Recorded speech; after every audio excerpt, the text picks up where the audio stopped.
Well, hello, and welcome to the third episode of the Yellow Coat Club podcast.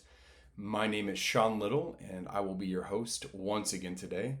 And for the first time, I'm using a video version that I'm going to try on YouTube or something else. And so it's really weird to be like speaking, and instead of looking at an audience, I'm literally looking at myself. So it is what it is. So we'll try it and we'll see how it goes. But I'm really excited for today's episode. So today's episode is based after one of the chapters that you will find in the book, The Yellow Coat Club, that is coming November 6th. Shameless plug. It is, 3 weeks away from the day today that I'm recording it. By the time you'll hear this, it will be 2 weeks away. So mark your calendars, November 6th. The Yellow Coat Club, a book that was put on my heart to write 5 years ago, and then the culmination of everything that's happened in my life. I really felt, this March, I just heard that small whisper being like, "You're ready.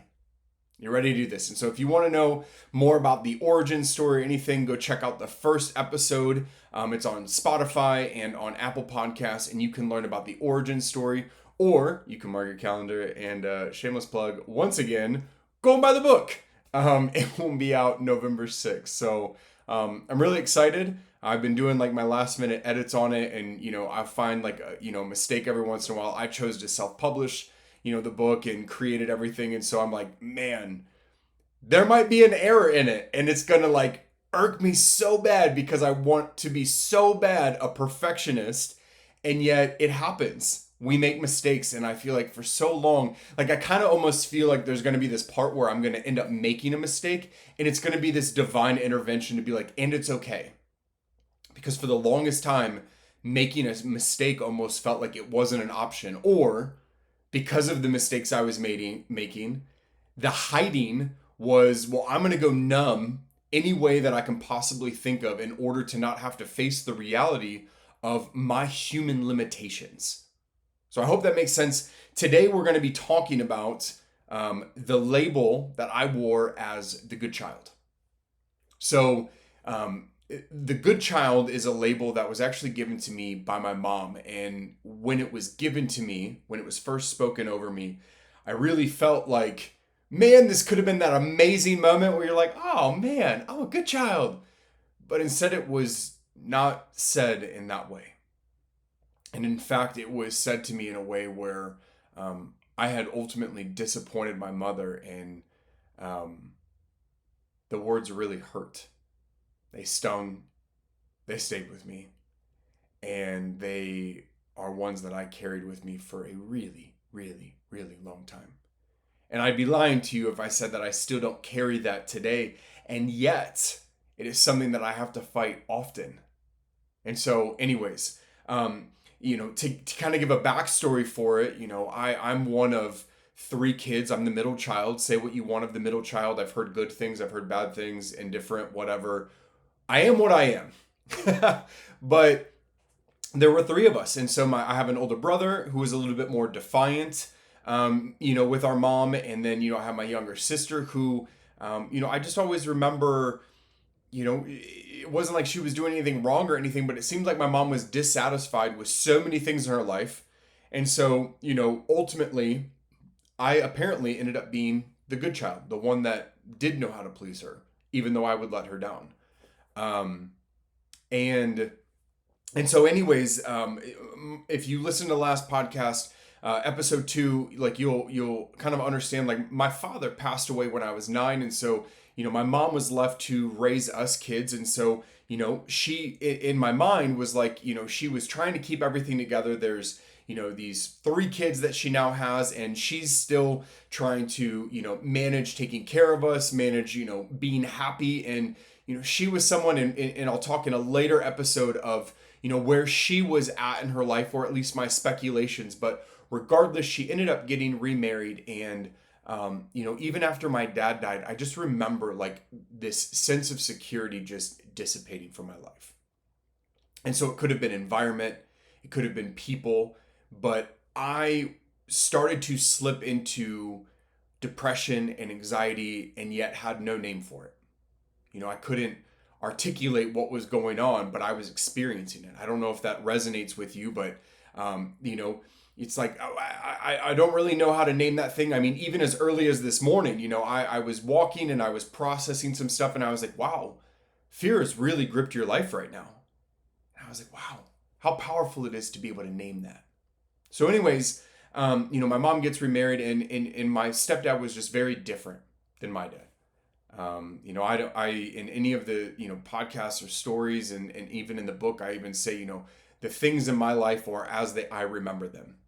It's not to drag anybody under the mud. It's my experience, and they had their own experience. They can't take that away from me. But my stepdad is not somebody I felt secure around. There were times, but at this point in my life, like, the security just seemed out the window.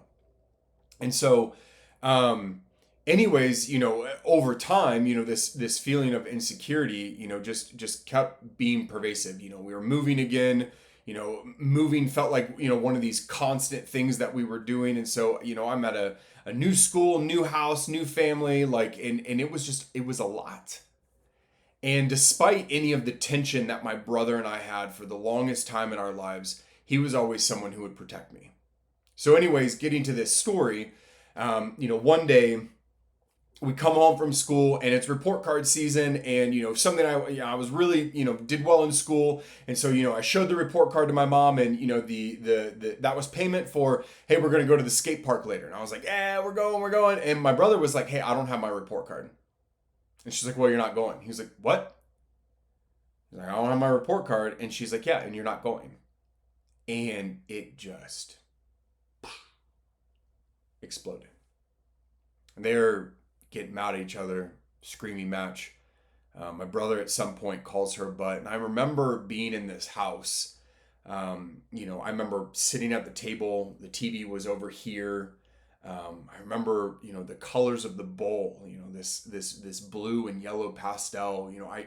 I was eating Lucky Charms. Like, I remember everything clear as day. And then, as she had done before in our lives, she turned to him and she screamed at him, and she basically just said, get out of my house. And she was serious. And I started crying.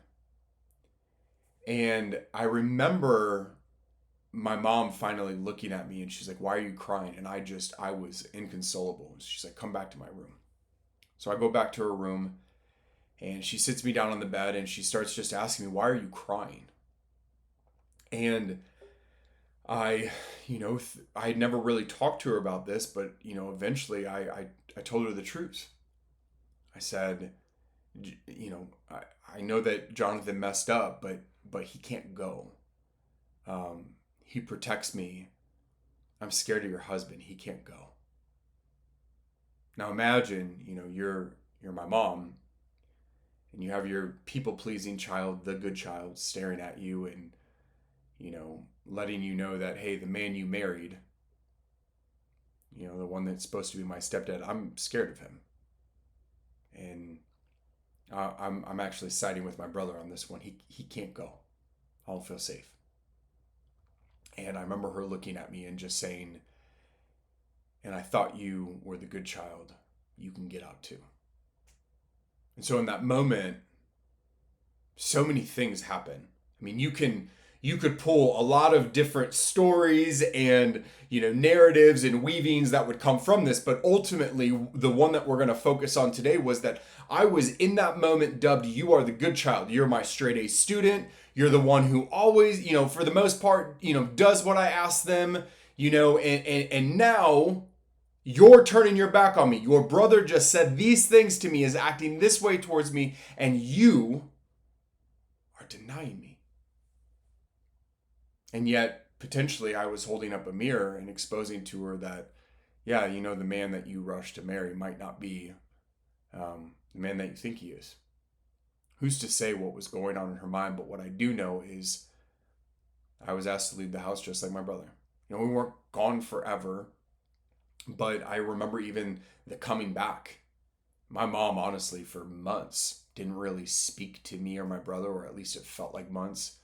She didn't really look at us very much. And then all of a sudden one day it was just like, we're back to normal. I don't know if it was time or, maybe she missed the good child. But that stayed with me. You know, if you've ever been somebody who is always dictating themselves based on performance, you get it. You know, I remember there was a time right after my dad died that we were moving into a new house, and I wanted to help, and literally my mom, she looked at me, she's like, "Oh, you're not coming. You're not helping. You're going to your friend's house." And I was like, "What? Why not?" She goes, "You're lazy." And if you talk to anybody who knows me today, you can see that I've probably carried that chip on my shoulder for a while, because I don't think lazy is something that people would describe me as. And so today I want to talk through that hiding behind this mask, because for the longest time, it was like, cool, I'm going to become the performer. I'm going to become whatever you want me to be. And as I write in the book, one of these, and I'll say it and I'll say it again, I lived my life going, I'll be anything you want me to be as long as you love me. When you're the performer, you're constantly fighting for a seat at the table. When you're the performer, you're, constantly, looking over your back, dog eat dog world. And you get swept away in it. And it's tough, and for me, that was a story that dictated so much of my life. If you were to ask, hey, Sean, what is one of the biggest pains that you carry, or what's a story that you remember, that one would always surface up. No matter how much I went after it in counseling, no matter, doing EMDR or whatever I've done to process it, it's just been one of those ones where I'm like, there was so much weight in that one story. The good child, the people pleaser, the performer. And sadly, that weight, carried with me for my entire life, at least beyond. And for the longest time, I didn't know it. And so I'd find myself, wanting to, you lie to people to, save face. You try to, paint the picture that you want other people to see. And, for a long time, it almost seemed like I did it. I held the narrative. I went through college, and, I got pretty decent grades. I graduated. I walked across the stage. Meanwhile, I was dying inside. But if I could just put on that face, if I could just show people, hey, I'm showing up. I'm not going to talk about my pain. I'm not going to talk about my problems, except for like some very vulnerable moments. And if anybody got too close, I will push you away. Because when people get too close, they can start to see the cracks. And so, I constantly was trying to drive that narrative of, what do other people want to see? How do I become the thing that people do want to see? Last year, I was at a retreat at work, and so, some of the work that I've just had to do, the self work, the processing, looking into the mirror and going, how are you showing up? What are you seeing? What are other people seeing? You just start peeling the onion, layer after layer after layer, constantly learning new things. And the good child, the people pleaser, is very much connected to so many of the other things that they're all intertwined. If you've ever been to, therapy or counseling, the healing that you're going through, you start to see how they muddy over. It's not this like clear cut thing. Just like when I would say, hey, addiction, I was an alcoholic, was drinking all the time, well, why'd you drink? Well, that's a really good question. To me, drinking is the symptom of a much deeper problem. And if I cut off the drinking, but I don't go after the roots of what led to that, I'm either going to go back out drinking, or I'm going to find another thing. It's easy to find another thing. And so it demands that of us. It demands us, rigorous honesty with ourselves and with another person or with other people, to be like, hey, I'm going to stop hiding. I'm going to be courageous in doing this. I don't know where I'm going, but I know that I can't stay here anymore. And so anyways, last year, I currently, I work for a nonprofit, on our leadership team, doing marketing communications and just beautiful stuff for a great organization. And, we were at this retreat with a bunch of the supervisors last year. And we had this, great leader that was, kind of facilitating, different questions on leadership. And she ended up getting to this part where she was posing the question, what is something that you need to start doing differently at work to care for yourself? I'm going to say that again. What is something that you need to start doing differently in order to care for yourself at work? And I mean, everything. The performer, the people pleaser. And it was interesting because what came to me was, I don't know how to take a lunch. I was your chronic, Sean's working through lunch. Food at, the table, just rip roaring through emails and projects and, never taking time to breathe or stop. And, so she even asked, is someone willing to, share what it is? And, I raised my hand and I said, I told him exactly that. She goes, why do you think you don't take a lunch?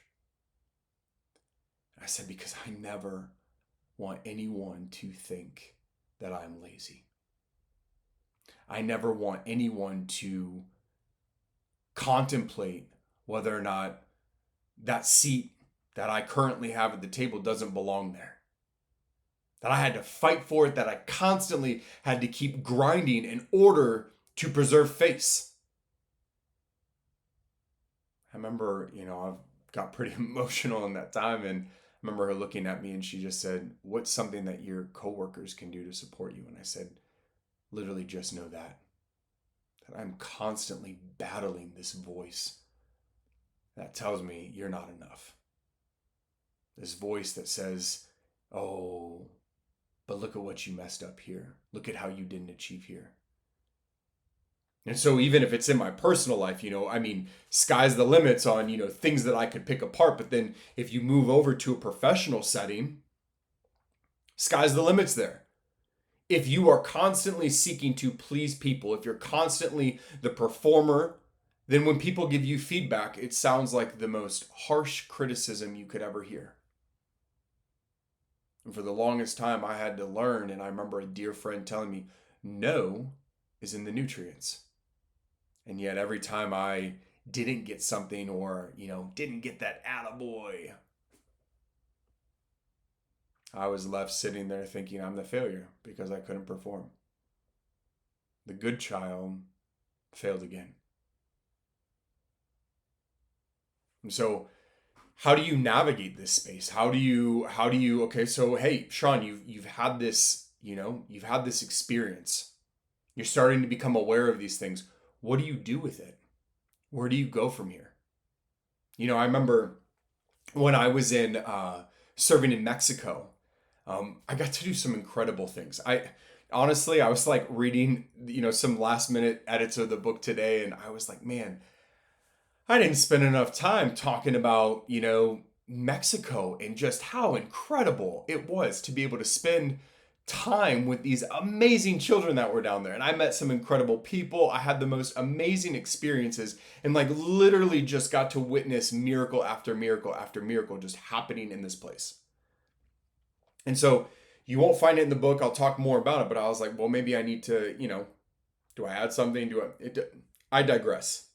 Because when I was down there, it was like, I want to do a good job, but I also was so unhealthy in my ways. I wasn't drinking anymore, but I hadn't had that moment yet, which you will hear about in the book and you'll hear about in later podcasts, when somebody shoved that mirror in my face and was like, here's your deepest pain. Here's your deepest pain. And so until then, I was operating out of a place of unhealth. I have people that I hurt. I wasn't having direct conversations with people that I needed to have. I was unhealthy. And so even in that unhealth, I was constantly working for praise. I mean, I think most people like to know that they're doing a good job, but when that is your motivation, man, I mean, it's like chasing love. You True love, you don't earn. Like it's there. I think about even just like God in general. Ain't nothing I did that earned, that love or to receive that grace. Ain't nothing I did. And the moment I start thinking that it was anything to do with me, I have made a giant error. It is a love that surpasses understanding. Because how many of us have experienced conditional love? Or if you're a fan of Bon Iver, like I am, skinny love. Hey, but I remember my sister just watching me and constantly just like, oh, yep, I'll do this, I'll do this, I'll do this, I'll do this. I mean, Swiss Army knife, jack of all trades, master of none. And I enjoyed what I was doing, but I was constantly on the go, never resting, always trying to perform, obsessing about things, still struggle with that today. And she finally just once looked at me. And if you hear nothing else from this podcast today except for this one thing, I hope you carry this with me. I've been told that, when somebody, has a quote, once you quote it 3 times, it's yours. I'm not going to try, so I'll give credit where credit's due. My sister literally looked at me. I love my sister. And she said, Sean, do you know that you're a human being, not a human doing? You are a human being, not a human doing. And yet at that moment in my life, it was all about status, accolades. How much can I produce? Constantly fighting for a seat at the table. After that offsite work meeting that I had last year, our CEO and I were chatting, and I was talking to him about performance and just wanting to be great. Wanting to be a craftsman. Just, how do I get better at the things that I'm doing? How do I continue to keep just driving? And he posed a question. I don't exactly remember how it came about, but essentially he was like, have you ever considered that you're less motivated by greatness and far more motivated by fear? And that has stuck with me ever since. Because when I think of greatness and, there's room for error. You keep striving, people talk about, oh, you failed, get back up again, keep going. For me was, if I fall, I'm going to look like an idiot. Done. Not trying again. Preservation. All of those things. I think of, that same fear is the thing that keeps us stuck. It keeps us comfortable. It keeps us from ever trying to step out of the boat and try and move into the life that we were called to, or even the one that we can't even fully articulate yet, but are like, man, I feel like I'm supposed to go do something else, but I am terrified to go do that thing. I'm terrified to have that conversation. I'm terrified of, losing the security that I have around me. I'm terrified of so many different things, and therefore I'm not going to move. I'm going to stay put, and I'm never going anywhere. I will stay here because it's comfortable and it's safe. And at least here I can't fail. And yet if you've ever found yourself in that kind of wrestling, you eventually get to this point, depending on where you're at in life. Like, remember, the frame I'm talking to you from is one of becoming. And so as you literally, are understanding that you were created for something very specific, created in your mother's womb, fearfully and wonderfully made. Like, we each have a thing that we are called to do, and yet we have to be able to listen to that voice, hear the calling, and then go do.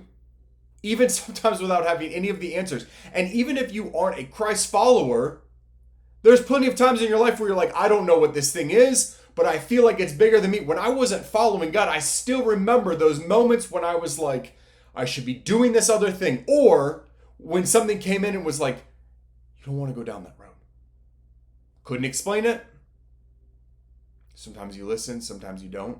You ever have that thing where you're like, there was something in me telling me not to go do that thing, and then I went and did it, and it just bit you?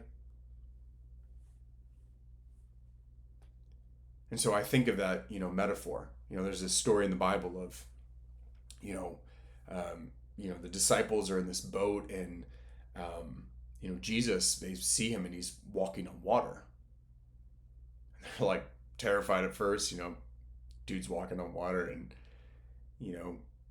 one of them, his name's Peter, calls out, says, hey, if that's you, tell me to come and walk towards you. He's like, yeah, come on. And out of all the people there, he steps out of the boat. He steps out of that comfort. He steps out of the fear of performing.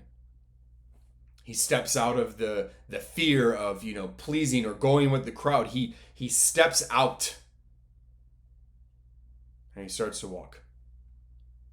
And he literally walks on water until he starts looking at all the things around him crashing. The waves, the wind, everything coming at us. And for the longest time, those waves, the wind, I could use this metaphor for anything, and I will use it plenty of other times. Pastor's been doing it for a really long time. Criticism, waves, wind. The opinions of others, waves and wind. Constantly swayed by what other people think of us. And there was a moment in my life when I decided that I realized that I wasn't living for, the life that I felt I was called to. I was living for whatever I felt that person wanted. Imagine that. And I truly believe that this happens all the time. Especially, in our personal lives, within our families, but then also like professionally. Status, the accolades. Always chomping at the bits for more. But the question, I've come to is, but to what end? If I spend my entire career trying to please other people and amount to the perception that I think somebody else has of me, I'm going to be miserable. I mean, it sounds miserable. And also, like, how fake. Always trying to guess what somebody else wants. Oh, I just can't please them. It's not your job. And that's when you start to find out, that this whole idea of becoming is, who are you created to be? What are the things that are true to you? Where do you differ with other people? Where do your opinions not line up? And being able to speak them out. It's not all about pleasing other people. At that moment when I was a young boy, literally sitting there and saying, I'm scared of your husband, I spoke the truth. And I was denied. And it led me to not speak the truth many other times in my life. And it ate me up inside. I'll smile. I'll put on the face. Everything's great. Oh my God, look, it's Sean. He works with the kids and, he does all the great things with the nonprofits and, he's always smiling. But then all of a sudden, you start to see the cracks. Oh, he likes to drink a lot. Sean's partying a lot. I let people see, at least I tried to control the narrative on, I'll let you see what I want you to see. Then you don't let people know who you really are. And the sad part is, I think for the longest time, I didn't know who I was. It's that funny thing. I might be dating myself on this, but if you've ever seen the movie Runaway Bride with Julia Roberts, there's this, she, gets engaged with people, and then she moves on. Runaway Bride. She run away, and there's this thing where whoever she's engaged to at the time, she eats her eggs the way that they eat them. So like one person it's scrambled, somebody else it's poached or whatever, and she comes to a realization where she's like, I don't even know how I like my eggs. And towards the end of the movie, she comes back and she says which way she does. This is the way I like them. I know this might have felt like a little wandery, a little all over the place, but it all bleeds into one another. We all carry these stories, the masks that we wear, the things that we tell ourselves that we have to be. And in this area, it was, I have to be the good child. I have to put on the face to please others, to be the chameleon. And it bled into so many other areas of my life. And so today, it's not like Sean's cured. He doesn't do this anymore. Old habits die hard. I still find myself doing it every once in a while. And I've even actually found myself doing it and going back to people and going, hey, actually, I think something different. Or even being able to tell people like, hey, I have limitations. I can't do that thing. Hey, I can't do that right now, but I can do that in 3 days. One of the last things I'll talk about, and I'll talk about it again often, but it was like one of the books, actually, it's right behind me. That's Boundary for Kids, but Boundaries by Dr. Henry Cloud was a book that just rocked my world, because he talked about the boundaries and being able to use the word no. And I was the good child. I was the yes man. Hey, Sean, can you do this? Hey, Sean, can you do this? Hey, Sean, can you do this? Can you do this? Can you do this? Yes, yes, yes, yes, yes. And inside, absolutely going crazy. And even being like, I hate you. Why'd you ask me? Why'd you ask me again? Why did you ask me again? And yet I'm the one sitting there going, yes. They've actually been conditioned now that when are you going to say no? And so I learned about the word no. I would have been terrified to say that to my mom. Hey, Sean, will you? No. She would have lost it. And so, I have to remind myself often. Hey, Sean, you have words. You can say no. Or you can also say, hey, I don't have time for that today, but I can get it to you tomorrow. And maybe some of you that are listening to this are like, hey, I work in this one place that's not realistic. Try it. Try it. But all I know is that the resentment that I was carrying, this poison that I was carrying towards other people, was poisoning my life, and it was my fault. I'm the one sitting there saying yes. I'm the one that set the precedence that I will do anything that you tell me to do. No boundaries. You can depend on the good child. And meanwhile, I'll die a little more inside. I don't want that for my life. I don't want that for my son's life. I don't want that for my wife's life. I don't want that for anyone's life. And my hope is that as we continue to journey together, that we can grow in this together, this becoming, like it never ends. We learn, we examine, we move forward, we fall, we take steps back, we take detours. But it's all about this just becoming and being ruthless in that and going, hey, I know where I'm at today. And I'm going to strive for more, and I'm going to do the best that I can. And I truly do believe I can't stress it enough that we all have something that we're uniquely made. And yet, if we're always saying yes to other people, um, I believe it takes us further away from that. It takes time for us to sit there with our pain and our hurts and our loss, and to realize where we're at, the realities. I mean, think about what my boss said to me. I thought I was motivated by greatness, and yet the mirror say, hey, you might just be motivated by the fear, losing love, not having a seat at the table, abandonment, everyone turning their back on you. It can be a lonely place. And yet I firmly believe that when we're living the life that we were created to live,